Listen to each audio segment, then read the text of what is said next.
Is Salah untouchable anymore? I want to address the question circulating since Arne Slot's arrival.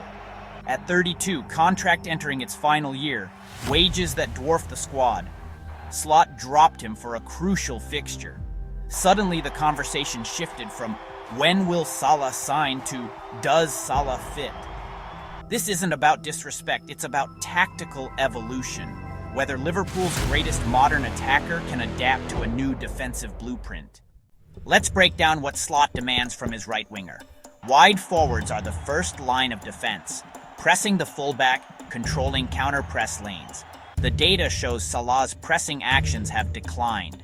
6.2 pressures per 90 this season versus 8.1 in 2019-20. His defensive actions in the final third have dropped nearly 30% over 3 years.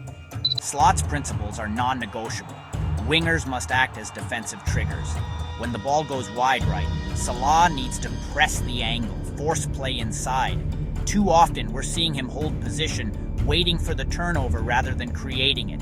It exposes Trent Alexander-Arnold in 1v1s because the winger isn't collapsing space quickly enough.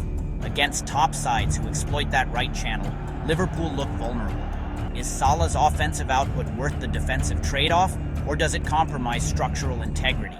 Here's what we can't ignore. Salah remains one of Europe's most productive attackers. 0.78 goals per 90, 0.31 assists per 90, elite numbers. His gravity creates space for others. Defenders must account for his runs. Opening gaps centrally. Can you optimize him through minutes management, deploying him where output outweighs defensive risk? Partner him with a defensively solid right back. Adjust pressing triggers. Short term, expect rotation rather than permanent benching. Slot will use Salah strategically against lower block teams where pressing intensity is less critical. Metrics to watch: pressing actions per 90, defensive actions in the final third, chance creation.